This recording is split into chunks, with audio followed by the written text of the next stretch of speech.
Good evening, it's News 3. Asiedu-Dartey headlines for the next 60 minutes. News 360 headlines is brought to you by Chemical Paint and Napa Foods, Heaven Black Insecticide Spray and Coil. Tonight, Electoral Commission justifies move to close polls at 3 p.m. with a 500 voter threshold at every polling station in 2024 general elections. We propose to close the polls at 3 p.m. Our experience in 2020 revealed that by 1 p.m., 70% of our polling stations were empty of voters. Opposition National Democratic Congress returns to Inter-Party Advisory Committee that IPAC meetings with Electoral Commission after 3 years boycott. We want, on behalf of the party, to accept the appeal that we should consider returning to IPAC. But we want to return to IPAC and not any other forum. Later in the bulletin, law to operationalize the use of cannabis for medicinal purposes laid in Parliament.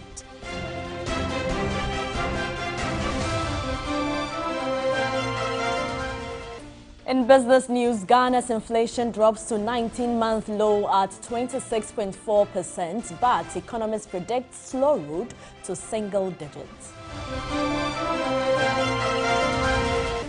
On the international front, Israel Defense Forces condemned the behavior of some of its soldiers who were filmed singing and praying down a microphone in a mosque in Jenin, in the occupied West Bank.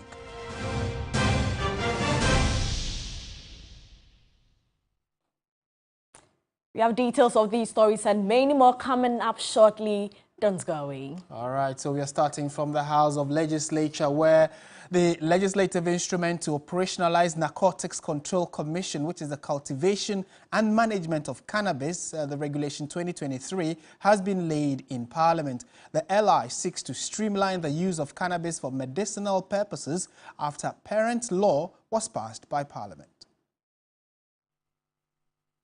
A vigorous debate ensued over the legislative instrument seeking to operationalize the law that regulates the use of cannabis for medicinal and industrial purposes.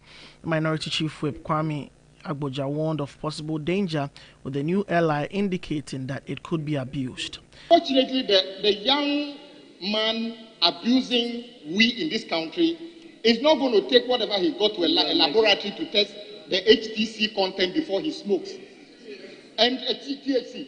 And none of you is ever talking about the potential of abuse and how that can degenerate into mental health problem we already have in this country. Why are we pretending that this is going to solve our problem? We can't cast ourselves out of what is happening in the international world. We live in a global community or a global world. And this is where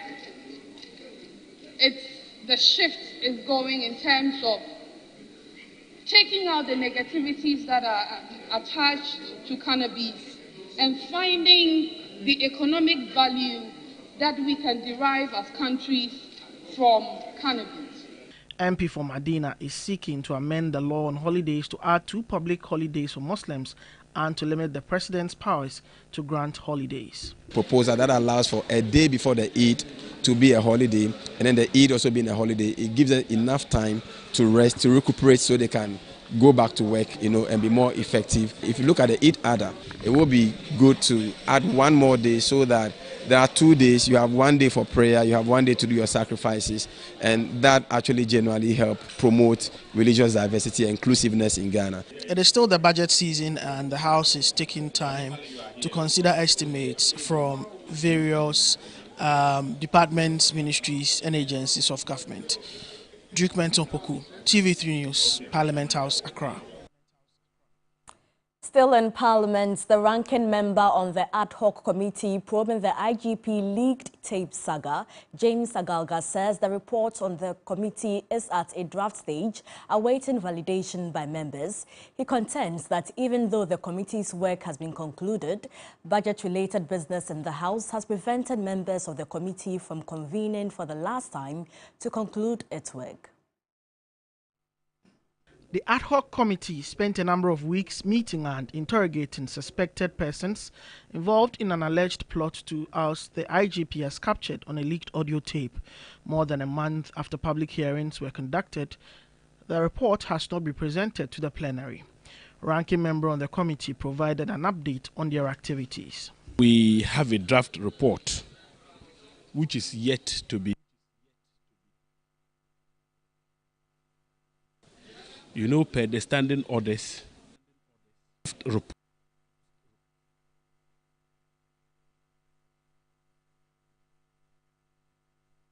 that is what is outstanding. Unfortunately, you know, we are in the budget season. All the members are caught up in their various committees and are working on budget estimates. Still watching News 360 on TV3. Let's go to one of our headline stories we have for you tonight. The presidential and parliamentary elections in 2024 will start at 7 a.m. and end at 3 p.m. if the Electoral Commission succeeds in securing approval for this proposal, which is contained in a constitutional instrument. Electoral Commission Chair Jean Mensah is convinced that the creation of additional polling stations would enable voting to go faster, thereby justifying the need to reduce voting time by 2 hours. There's more in this report. Voting ends at 5 p.m. per Ghana's electoral laws. But addressing participants at an inter-party dialogue, the EC chair highlighted that the proposal is grounded in the lessons learned from the 2020 elections. We propose to close the polls at 3 p.m. Our experience in 2020 revealed that by 1 p.m., 70% of our polling stations were empty of voters, as most voters had cast their votes. This made it possible because the threshold for most polling centers, as I mentioned, was reduced to 500 voters per polling station. The Commission has set a threshold of 500 voters at every polling station to achieve this target. In the past, we had a high threshold, some thousand and more, and of course our kits did not function as they should, and so you would find that we had several people in the queue for long hours. And you know, we believe that with the system we have put in place, reducing the threshold, increasing the number of polling stations, and of course with the robust kits that we intend to deploy, we will be able to move at a faster pace. If you compare the turnout in 2016 to that of 2020, in spite of the hassle-free process in 2020 and the lack of long queues and lines and so on, we had a voter turnout of 79% plus compared to 67% in 2020. And so we believe that if we should implement this process and this policy to the fullest, we'll have a smooth process. And by 3 p.m., of course, if people are in the line at 3 p.m. and it has to go on till later, they would still be registered. It is not to say that the polls come to an end at 3 p.m. According to Electoral Commission, if the time is shifted to 3 p.m., collating and counting of ballot papers can be done before dusk. All right, so clearly it's a conversation that has started. The EC is proposing that we close polls at 3 p.m. We'll be getting the thoughts of, a political watcher on it in a jiffy. Still at that event, another major decision was taken, which is that the National Democratic Congress, which is the main opposition, has accepted to rejoin the Inter-Party Advisory Committee, IPAC, meetings with the Electoral Commission following an intervention by the National Peace Council. The national chairman of the NDC, Johnson Asiedu-Dartey, announced the decision of the party decision to rejoin IPAC at a stakeholder meeting on inter-party dialogue, which was organized by the National Peace Council in earlier today. So we want, on behalf of the party, to accept the appeal from the National Peace Council that we should consider returning to IPAC. But we want to return to IPAC and not any other forum. So the other side is for us to work to make sure that IPAC returns to its consensus building ways. We cannot do all that today, but I'm sure the National Peace Council will continue from where we leave off today to ensure that the issues that have been raised and tabled that were blocking our return, those ones will be dealt with before the next IPAC meeting. All right, so let's go to the phone lines now. Joining us is Professor Ransford Jampo. He is a professor of political science and also lectures at the University of Ghana. Prof, good evening. Thank you for your time. Hi, good evening.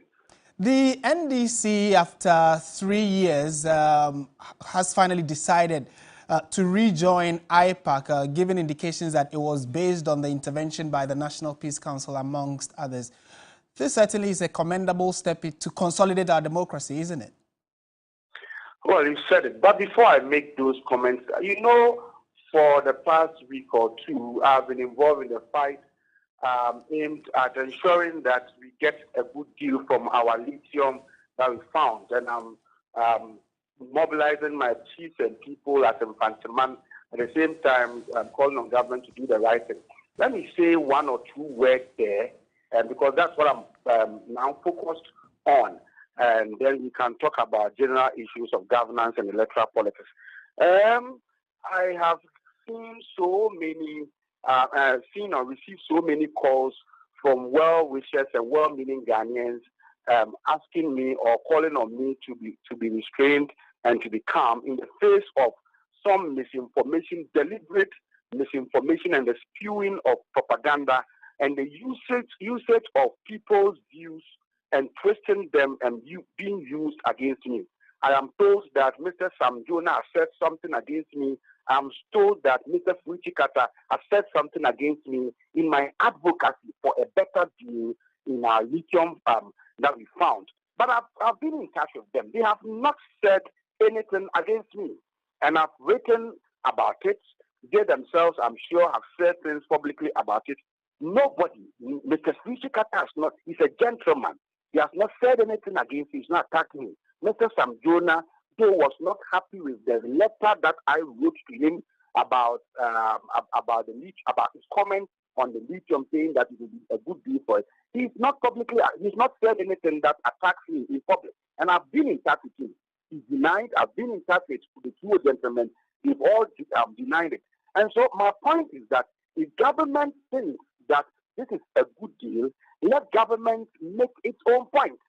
And rather than employing social media political laggards and asking them to go fishing out information from people or using views of people, twisting them and peddling complete misinformation. Okay, Prof, because of time, we'll be happy if you can kindly silence anybody.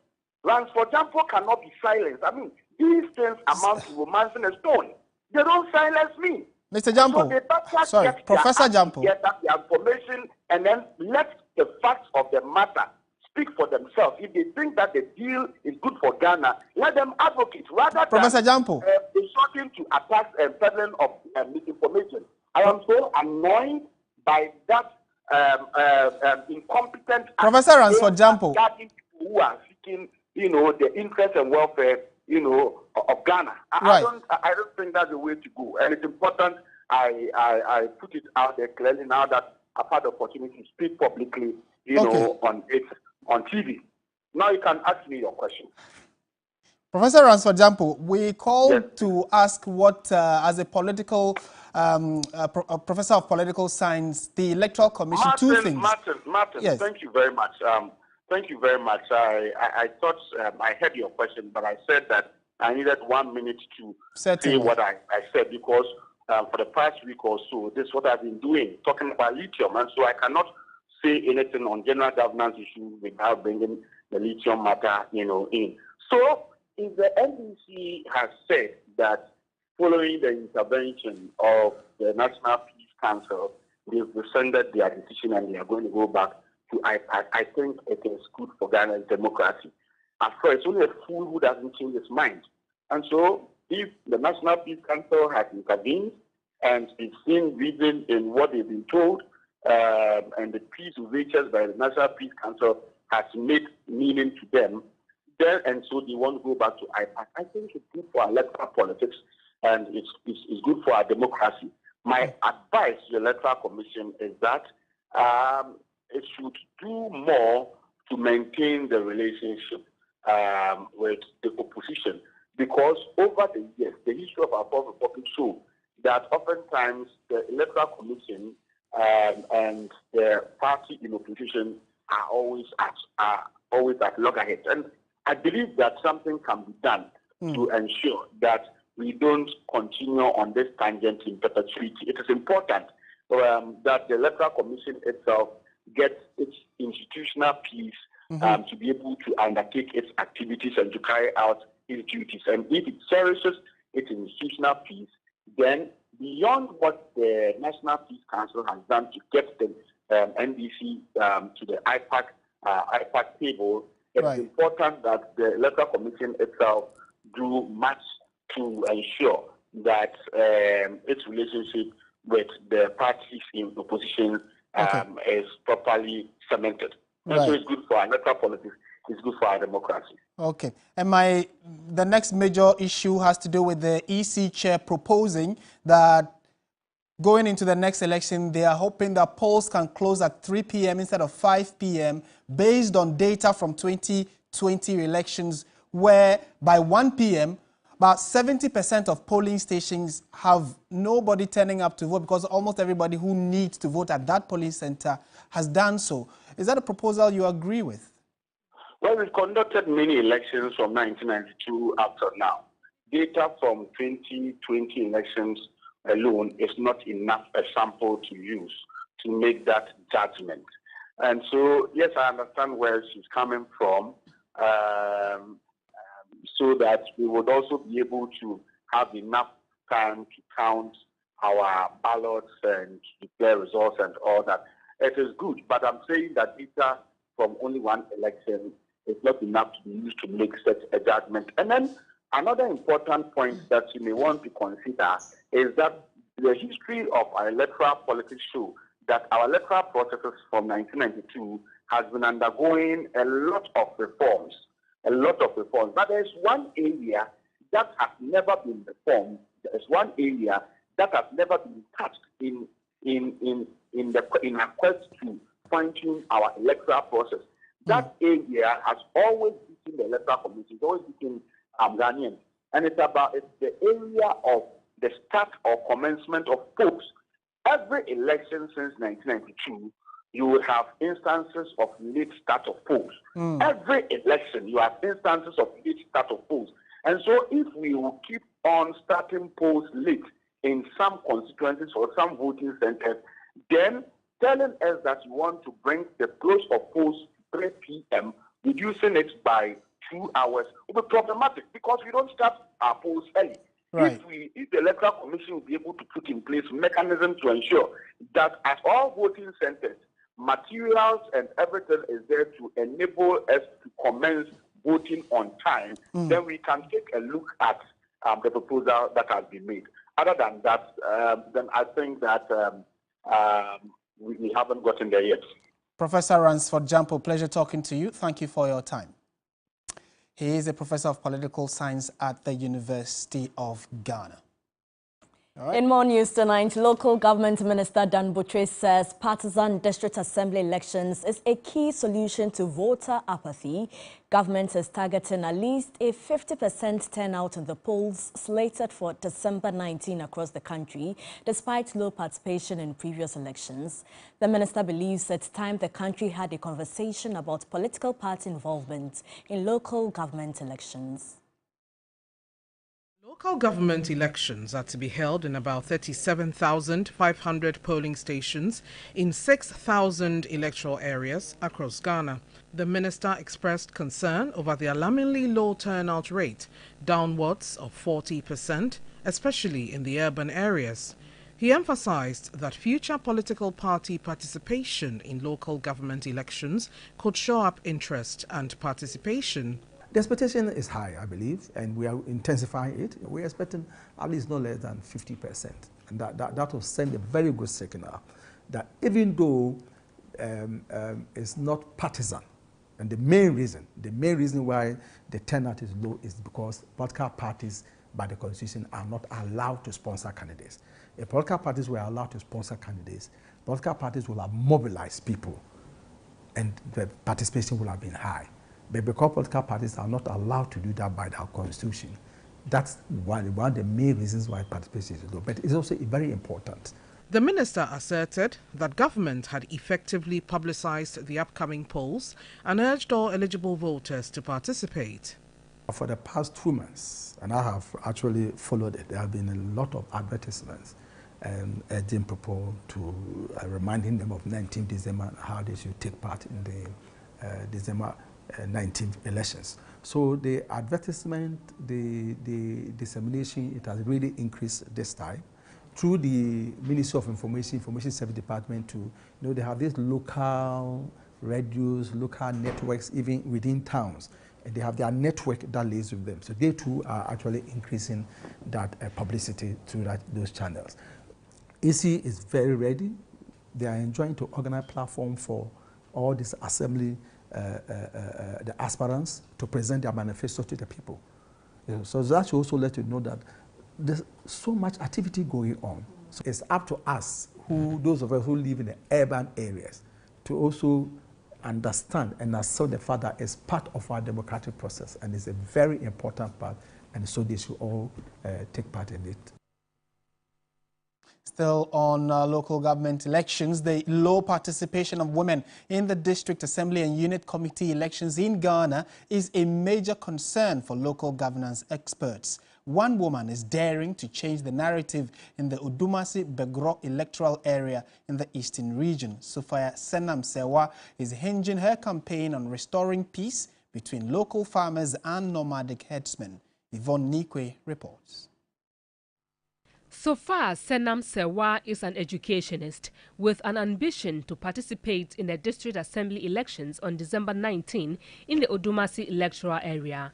She is one of 164 women out of the 2,695 candidates contesting in the 852 electoral areas in the eastern region. The Odumasi electoral area is predominantly populated by farmers, with a significant number of young people currently unemployed. Top of Sophia's agenda is to initiate an exercise to restore peace between local farmers and nomadic herdsmen. In my community, the main occupation there is farming.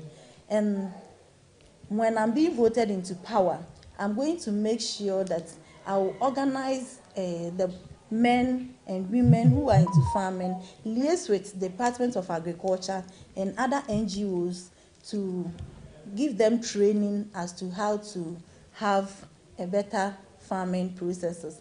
She has plans to ensure the construction of a bridge in her electoral area to ensure farmers have access to market centers. They came to me pleading that I should help them construct this bridge, though my predecessor started, but it was not completed. So when they came to me, I accepted to help. And as we speak now, I've purchased blocks for the project to be done. We want a female leader who can represent our assembly very well and get us what we need.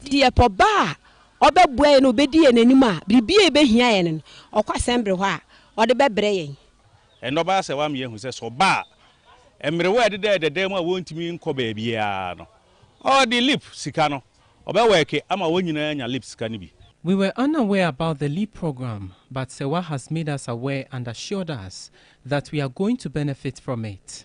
The Eastern Regional Electoral Commission Director, Faith Amedeka, anticipates a higher turnout this year due to the increased enthusiasm. Currently, our officers are in the process of doing mounting of platforms, opportunity given to all candidates to present themselves and their manifestos to the electorates and the voters, mentioning or outlining all their programs in the development of the various electoral areas and then the unit committees that they are standing. A total of 2,695 comprising 2,520 males, representing 93.88%, and 164 females, representing 6.12%, are contesting this year's District Assembly elections in the Eastern region. All the best to Sophia. Let's now go to the Western North region, where some residents are questioning government's suspension of Cocoa Road contracts awarded under the erstwhile NDC administration. The new Patriotic Party administration, on assuming office, suspended Cocoa Road projects for forensic audits into the award. But 7 years on, there's intense pressure on NDC flag bearer John Mahama to resume these contracts if he wins the December 7, 2024 polls. A report by Komla Kluche. This is Secretary SM of Bia West in the Western North region, a border community with cocoa production as a major tree crop. The people are incensed. Mama yes obey kwan amayen. E kwan omu si so ye ne kama. MPP for ba omu se nye ne ye no no. Nti omu de omu be ne quality amayen. So omu jai kwan ne sa akora to ho ankeye. Se se kwan na sei gata so omu yiyi amanfo nan. Wo poli ane do akoto hospital night me ho no. Me ma hu ni pabro 40 wo kromu a. Na yare enam kwan ni nti omu nan nyina ye te se jepim. No kura ni nyame ani.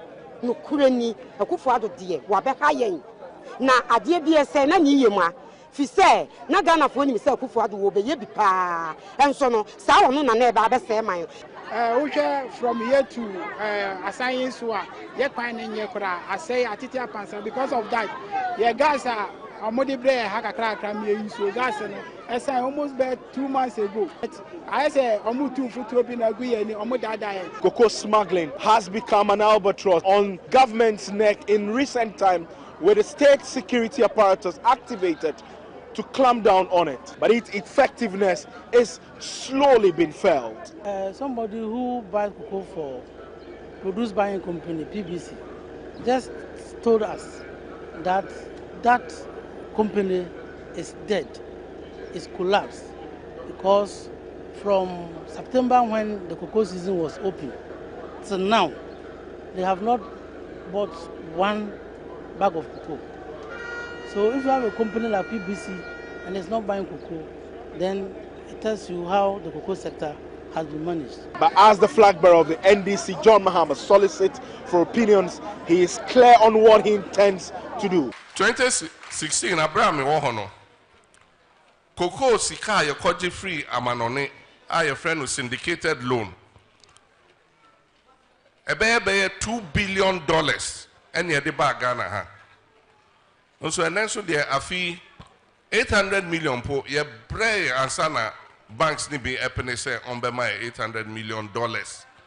Ya bre so ye the $2 billion and de ba Ghana mu ha. Enti e ade a esombo.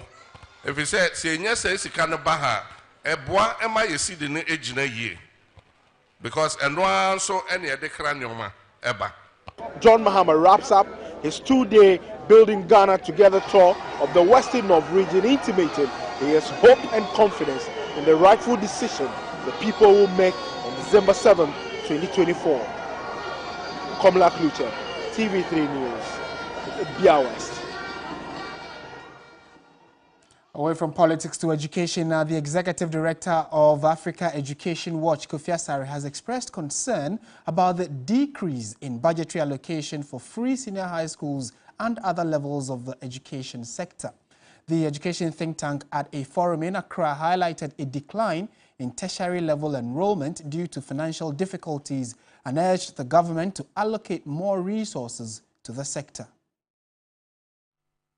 Africa Education Watch conducted a survey on education financing. At a conference to present the findings, the Executive Director, Kofi Asare, expressed disappointment at the decreasing funding for the education sector. It is disturbing to note that as the economy continues to expand, education's share of GDP continues to decline. We got at a point where in about 4%. Now we are at 3%. Last year, about 3 billion cedis was allocated to free senior high school. This year, only 2.7 billion cedis was allocated to free senior high school. So when we are seeing an increase in the number of enrollments onto the program, what we are witnessing is actually a gradual decline in the budgetary allocation. He expressed concern about the apparent disconnect between finance and education ministries, which often results in delayed funds being disbursed to schools. It appears that the Ministry of Finance is disconnected from the cash flows required by the Ministry of Education to run these very, very important programs to achieve the policy objectives. That's why we are calling for a synergy of the Ministry of Finance's disbursement strategy with the Ministry of Education's policy, especially for the free senior high school and free basic education, so that funds don't end up getting to schools when schools have vacated. The organization suggested a collaboration between the Scholarship Secretariat and the Students' Loan Trust Fund to adjust loan application timelines for students. Students, even before the schools reopen for fresh admissions, once students obtain their admission letters, they are able to apply for these bursaries within 2 weeks and processed response given within 2 weeks. So that those who don't have money to honor their admissions will have these funds available so that they can become students. That is the greatest point of need of prospective tertiary students. A consultant, Professor Esiem Abochi, expressed concern over the decreasing tertiary level enrollment due to financial difficulties.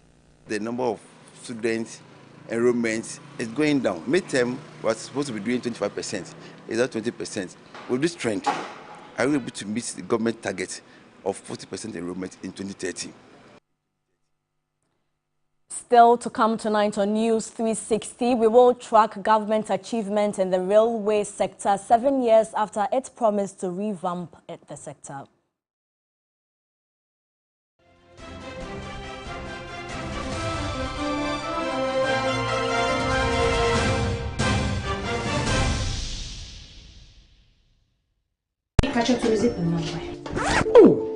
Kofi, where's on to me? Kofi, where's that? Mama, you wait. Come on, yeah, me dinner. There's plenty more. On the damn ball. You confirm out you might be too see off here. Jama school fees. Kofi, and Kolani chop money.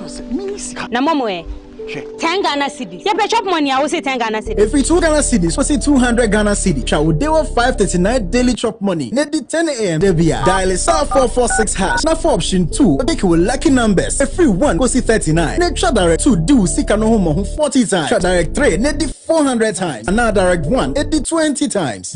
Lady! Lady!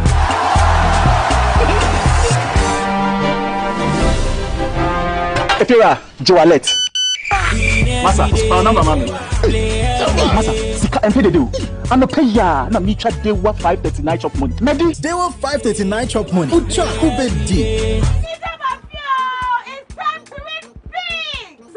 From now to the end of December, win instant prizes whenever you buy 30 Ghana cedis or more of Gino or Promo Tomato Mix, Gino Curry and Gino Max. Simply dial *844*99#. The code from your coupon followed by the hash key and follow the instructions to redeem your prizes like TVs, phones, blenders, cloth, airtime, and an opportunity to win our grand prize of a whole kitchen makeover. A whole kitchen makeover.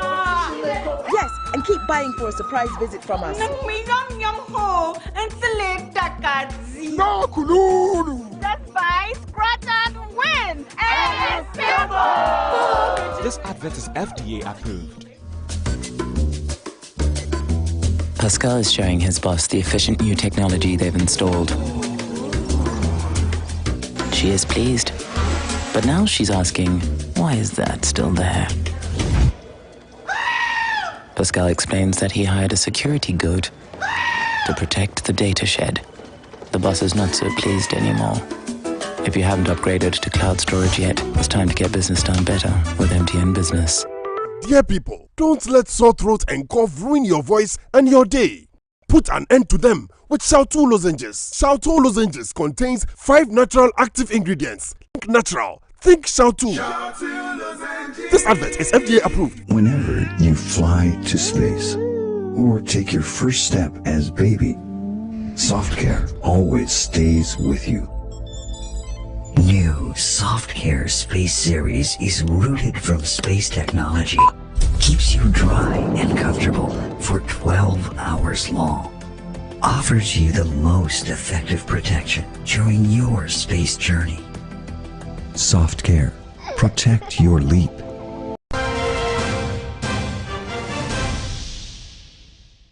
Let's now continue with the rest of our stories. And the pledge to revamp Ghana's railway sector was one that excited many. 7 years since a railway ministry was tasked to spearhead this development, the nation is still yet to get to the level where rail becomes an alternate means of transportation for many. The following report tracks government's achievements in the sector. The New Patriotic Party in its 2016 manifesto pledged to develop an integrated light rail transit system to connect major cities. The party also promised to expand the railway network to connect the main business districts with outlying residential locations, as well as extension to northern Ghana to create more economic opportunities and link the country to neighboring countries. A railways minister was tasked to handle the sector, and he argued there could be an economic explosion if government's plan was implemented. If we believe the research, which I do believe, because there's physical evidence, what will happen in Ghana if we agree to expand the railway is an economic explosion. What we are thinking about the transformation of the economy, can only happen or will happen the fastest if we invest in the railway. The economic explosion arising from rail has not happened. Neither has this mode of transportation become a major source of movement despite huge investments into the sector. The lines are also yet to reach neighboring countries, but some significant projects have been implemented. New lines include a 22-kilometer Kojokro-Manso line, which is 93% complete, the 97-kilometer Tema-Pakadan line, which is 98% complete and to be wrapped up in 2024. A host of other lines have also been rehabilitated. But how about the promise to have sky trains in Accra? By the latest of January 2020, we should start the process of construction. We are exceptionally excited also by the fact that a lot of the construction will be done in Ghana. Construction was to start in January 2020. Railways Minister John Peter Mewu says this is no longer possible. He explains that the nation lacks the funds to undertake the project despite the promise. The business segment is brought to you by MTN, Pepsodent Charcoal and Pepsodent Herbal.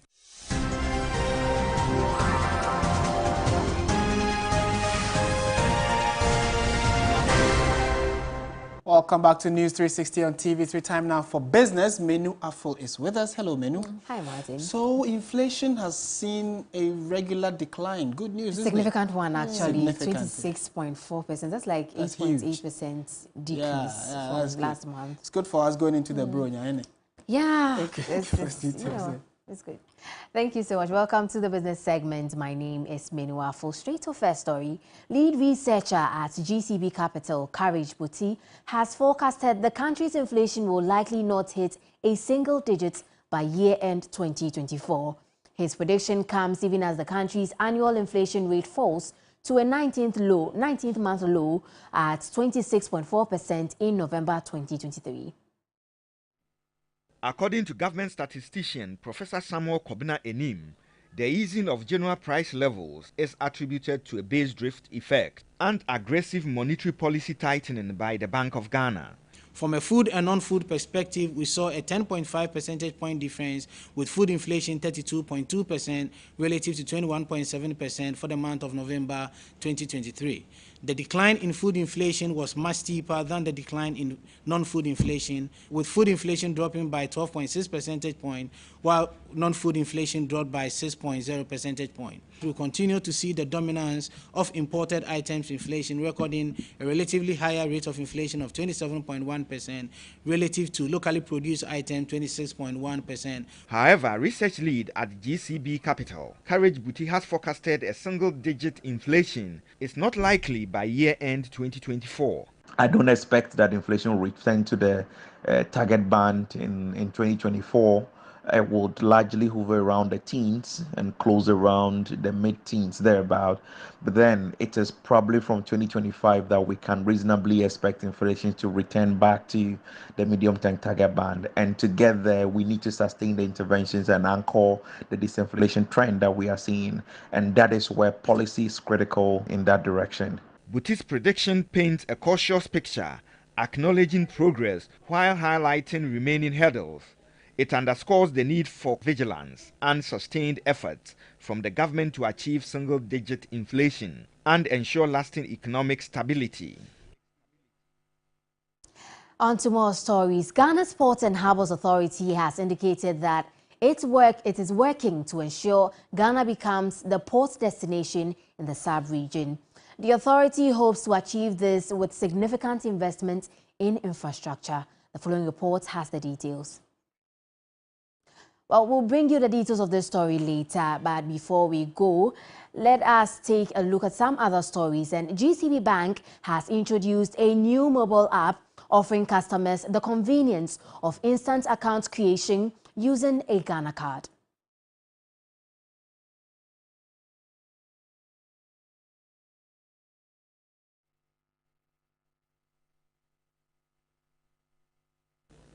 The GCB mobile app enables users to create instant accounts without any initial deposits required. Managing Director of GCB Bank, John Kofi Adomako, noted that the app is specifically designed to meet the needs of customers. We have studied what our customers want, and we've created an app that is easy to use, very convenient, gives you so much options and value, gives you freedom and liberates you financially. If you download this app, it gives you a new breath of life. Governor of Bank of Ghana, Dr. Ernest Addison, commended GCB Bank for their innovative approach. Let me applaud the board and management of GCB Bank for once again being a significant player in the digital banking space. I do hope that this initiative by the GCB Bank will serve as a catalyst for more customer-focused, innovative solutions to help build a more inclusive, sustainable, and resilient economy. The mobile app, with a smaller size of less than 20 megabytes, offers users easy bill payments and seamless transactions. Let's now take a look at our earlier story about Ghana's Ports and Harbours Authority indicating that it is working to ensure Ghana becomes the port destination in the sub-region. According to the Director General of the authority, his outfit has acquired 2 ultra-modern tugboats, the first of its kind in West Africa, to optimize its operations. Speaking at the outdooring of the equipment, he stated that the new acquisitions would enable the handling of larger ships in the country. Commissioning of these ultra-modern tugboats, the biggest of our modern times, with the capacity to handle the biggest vessels of contemporary times. I wish to just say that GPHA management, we are grateful to the Board of Directors for the support, to the Honorable Minister and his team, and of course, to His Excellency the President and his government for the unflinching support for the maritime and port sector. Speaking at the same event, a Deputy Minister of Trade, Hassan Tampoli, reiterated government's resolve to make the country's ports the preferred destination on the continent. This occasion further demonstrates our commitment to fostering economic growth, ensuring maritime safety, and positioning Ghana as a beacon of maritime excellence in the West African sub-region. Government's commitments to port and maritime sectors in general, indeed, is clear with the significant investments in infrastructure and service improvements across our ports.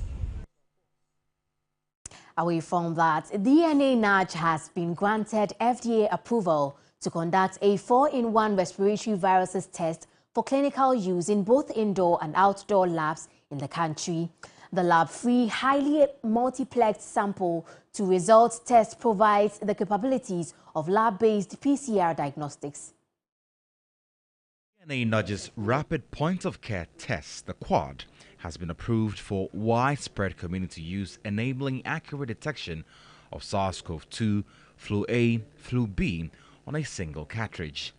The technology utilizes gold standard RT-PCR, unlike most nucleic acid point-of-care tests based on isothermal amplification methods. This is not only application for one, but this is the same bacterial panel. You can apply it to multiple other targeted disease as well. Wherever there is a need for identification of a bacteria and identification of an antimicrobial resistance gene, you could use this cartridge. Clinical virologist Alexander Martin Odum emphasized the importance of this device. It makes differentiating, we call it differential diagnosis, to be able to know that this person, this is the problem. If you go and do the COVID test, it says it's negative, but you are still showing the symptoms. This machine is a multiplex. So that means that if you take one sample and put it into the machine will diagnose for you all pathogens that have similar transmission mode. Nant Nudge will lead the rollout of DNA Nudge's award-winning point-of-care technology across Africa, starting in Ghana. They will co-develop rapid testing panels to address global health challenges such as infectious diseases, precision medicine, oncology, TB, diabetic foot and urinary tract infections, as well as sexually transmitted diseases and antimicrobial resistance tests. And that brings us to the end of the business segment here on News 360. My name is Menua Fuluma. We have more stories for you on 3news.com. Do stay with us. More stories will come up shortly.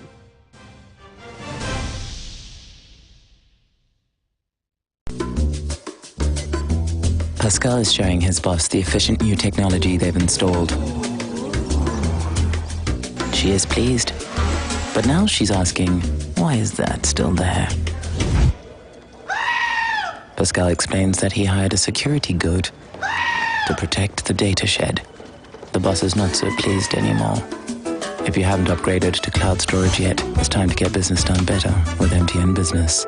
Asiedu-Dartey, Biggie Big, double festive season, only at Electromat. Your favorite multi-brand electronics retail outlet is out again with Biggie Big deals this festive season. Asiedu-Dartey, free LED TV and voltage guard, free DSTV kit and subscription, 100,000 Ghana cedis worth of free beverage, drinks and detergent, 100,000 Ghana cedis worth of free blenders, irons and ceiling fans. Buy any LG, Broom, Panasonic, Samsung, Sony, Infinix, Techno, Xiaomi electronic appliances or gadgets and enjoy Biggie Big double gift. Rush to any Electromat showroom now or call 0552 755 456 0540 101 377. Electromat, your world of electronics. Terms and conditions apply.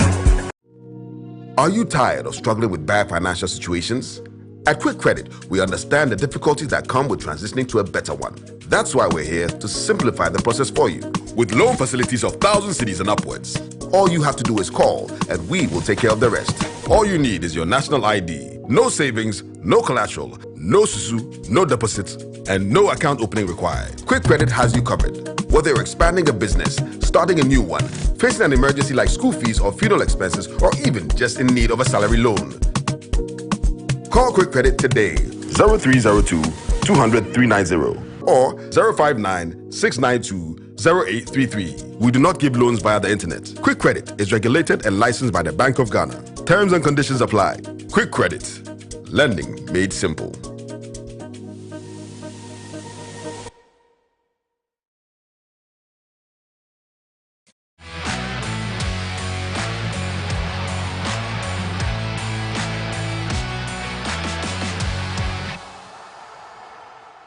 Ore Kwampof is here with the latest in the world of sports, and you're talking about fans, right?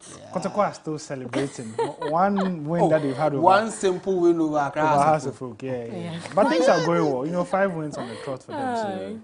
So the details of your story. Fabu. Yeah, so we're starting off from the camp of Asante Kotoko, and we have one of the biggest fan groups in the country, Porcupine Tertiary, and they've been following the Porcupine Warriors to match centers, and then they cheer them on to victories whenever they do so. My colleague Kelvin Owusu-Ansah caught up with the group in Kumasi and told their story. This group has been phenomenal with their work. They add a different dimension to every match and venue they are present at. George Forson, affectionately called Big Joe, is the leader of this group. First of all, it's exciting to see young, vibrant students from the universities who are dedicated and committed, and to ensure that, first of all, our game grows, and then also to show their love for Asante Kotoko. So what motivates me is that I am around and I'm committed to what it is that these young guys always want to do for the club and for our football.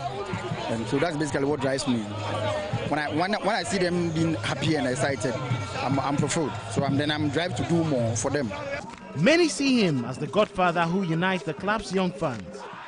Big Joe hasn't been discouraged by the challenges he faces daily. There are a lot of things that I do which ordinarily will not even make sense. I mean, like the past season, I spent over 100,000 Ghana for travels, my day tickets, other expenses from those on campus, those who are having hostel issues, to support in that direction. And I'm saying these are things that we do on a normal day. So it's something that the energy and you don't really know where it comes from, but I guess it's a duty call. Once you are called to duty, you are supposed to respond, and you are supposed to respond massively, and that is what drives us. So we are good to go. The energy stemmed from this group by the males is consolidated by the vibrant young ladies. They depict gladness always as members of what they call a family. I love Kotoko, and then being part of Pokpan Tertiary is like being part of a family. We are like a family over here. We love the team, so every game we come here to come and support them and also to come and cheer ourselves up. What would you say to the other ladies who support Kotoko but are shy to come do this at the stadium every day? Okay, so we are encouraging them to come because, yes, when you come to support the club, you are going to get a lot of benefits. I think it's the best supporting group in the whole country. I don't think it will become the best supporting group. It's the best supporting group in Ghana now. You all know that. We will give our maximum effort, support to make sure this group and get sustained and last forever, This is the Porcupine Tertiary. Their dedication to the team sends a message to the players to churn out consistent wins. How much good performances are worth. A win against Hearts puts all their worries in life to bed. So that is the backbone of Kumasi Asante Kotoko. But we still stay in the Ghana Premier League because Hearts of Lions have announced that the club have parted ways with coach Salifu Fatau following their poor start to the season. Hearts of Lions, since their long-awaited return to the Ghanaian top flight, have failed to win a game, sitting at the bottom of the league standings. The club, in a statement on Thursday, December 14, thanked the coach for his commitment to the cause, and also the club wish him all the best in his endeavor. Coach Salifu Fatau led the club to return to the Ghana Premier League, playing a crucial role in the process. Lions have drawn 8 and suffered 5 defeats in the 13 games so far in the Ghana Premier League.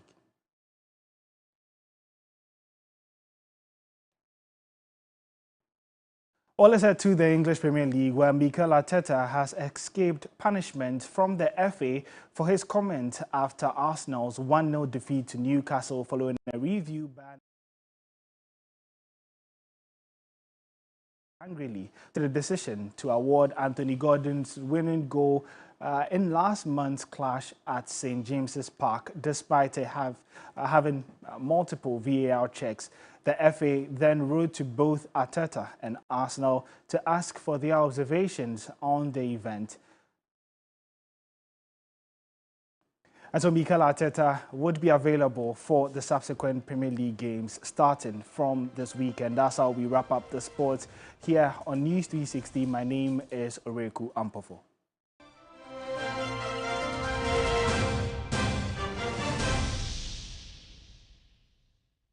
And vote in the district level elections to choose assembly members and unit committee members.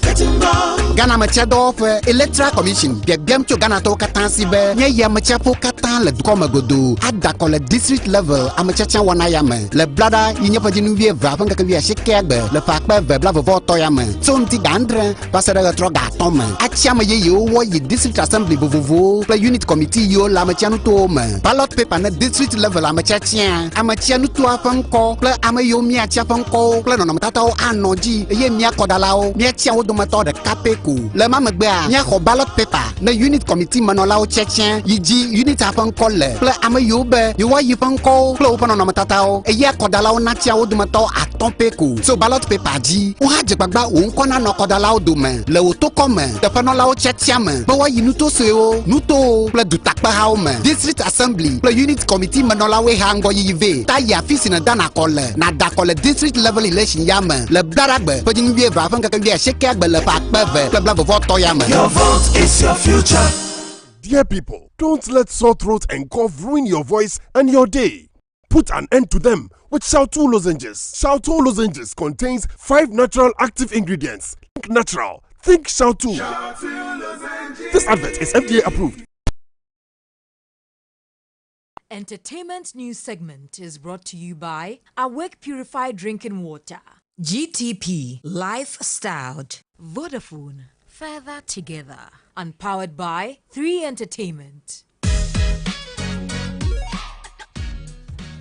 Tonight in this segment, the Executive Secretary of the Creative Arts Agency, Jankrume Kufado, has appealed to Ghanaian DJs, hoteliers, pubs, nightclubs and music enthusiasts to prioritize play and promote Ghanaian music. She's convinced that the Play Ghana initiative will help put the spotlight on Ghanaian artists and their works as the country prepares to host the world this December.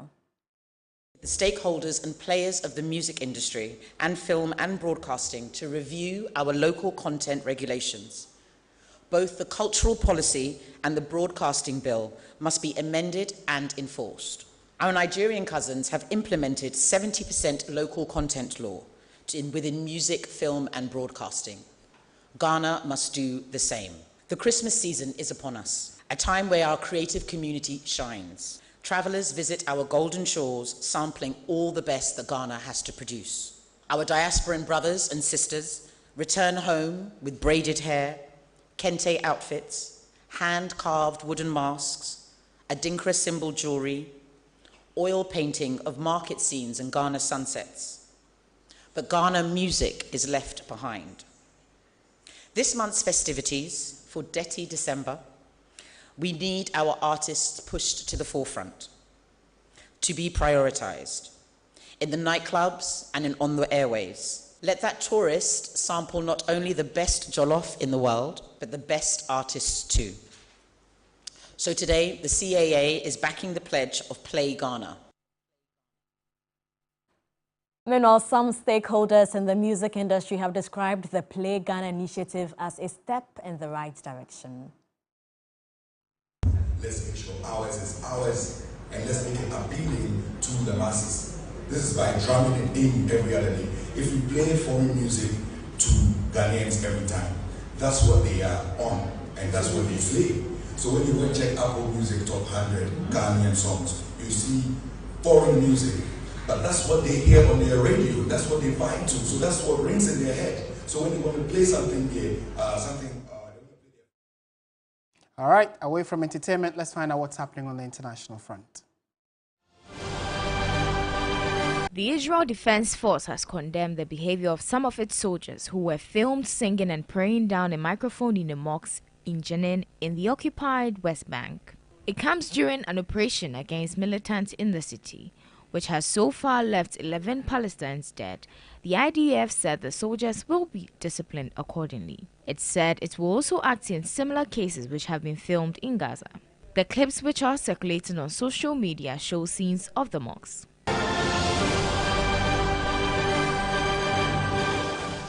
And that's how we bring the bulletin to an end. Thank you very much for spending the last hour with us. I am Martin Asiedu-Dartey. I am Portia Gabor. Have a lovely evening.